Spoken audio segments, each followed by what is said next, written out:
السلام عليكم، ازيكم حبايبي؟ عاملين ايه؟ يا رب تكونوا بخير. النهارده هنعمل سحور حلو قوي وكله في البيت، مش هيكلفنا حاجه.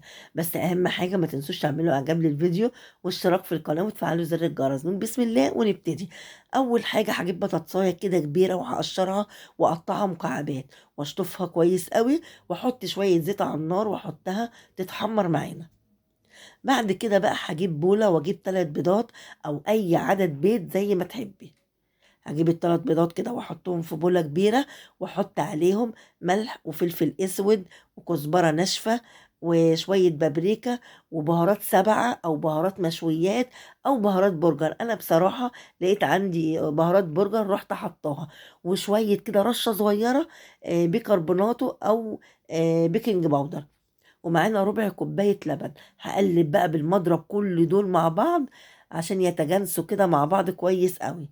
بعد كده بقى هجيب فلفل الوان احمر واخضر واصفر، ومعايا بقدونس وبصلايه صغيره، وممكن ما تحطيش البصلايه بس بتخلي طعم حلو جدا. ودي بقى البطاطسايه اللي انا حمرتها في الاول خالص، وممكن لو مش عايزاها محمره ممكن تبشريها وهي نية بس تكون مبشوره، تبقى مبشورة كده وتحطيها مع الخليط ده. وهنقلب بقى الخليط ده كله مع بعض ونحط معاه معلقة زيت ونقلبه كده بقى كويس قوي. نخلط كل المقادير دي مع بعض. بعد كده بقى هنجيب الطاجن بقى والصينية وأي حاجة هتعملي فيها. أنا هجيب بايركس كده وادهنها برضو شوية زيت واحط بقى الخليط. وانا شغالة طبعا بكون مشغلة الفرن بتاعي على درجة حرارة 170. لازم الفرن برضو بتاعي يبقى سخن.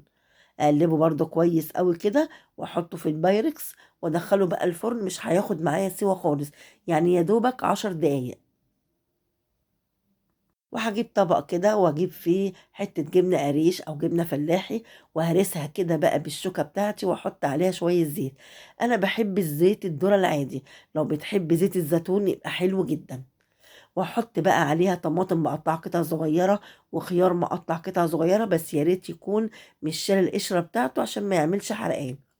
وهنقطع معاها بقدونس وهنقلب بقى كل ده مع بعض. الله، الطبق ده حلو جدا. ونحط عليه شويه بابريكا وشويه كمون. الطاجن بتاعي بقى بعد ما طلع من الفرن ما اقولكوش بقى على الريحه وعلى الجمال. طعمه حلو جدا، حلو قوي. انا زي ما قلت لكم انا حاطه عليه بهارات البرجر، ممكن تحطي بهارات مشاوي، لو ما عندكيش تحطي ال7 بهارات. بتخلي الطعم حلو جدا، ما اقولكوش على الريحه. وطعمه ما خدش مني 10 دقايق. حلو جدا ومغذي، في حاجات كلها مغذية. وده طبق الفول انا عملته معاكم قبل كده. ده الفول هرسته كويس قوي بالهراسة وحطيت عليه طماطمية نية وشوية زيت بقى والبهارات. والجبنة بتاعتي بقى اللي عاملينها بالسلطة بالطماطم والبقدونس والخيار، وزي ما قلت لكم تبقى قشروا الخيار.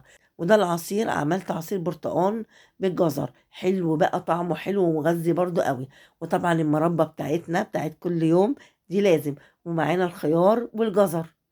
الأكلة النهاردة أو سحورنا النهاردة كله مغذي ومن البيت، مش مكلفنا أي حاجة. كل حاجة عندك في البيت، وتقدري تشيلي حاجة اللي انت ما بتحبهاش ممكن تحطي أي حاجة بدلها. بس الطاجن ده حلو جدا ومغذي ومشبع قوي. هيعجبك ويعجب أولادك قوي. جربيه وهيعجبك جدا. وما تنسوش أهم حاجة تعملوا إعجاب للفيديو واشتراك في القناة وتفعلوا زر الجرس. والسلام عليكم ورحمة الله وبركاته.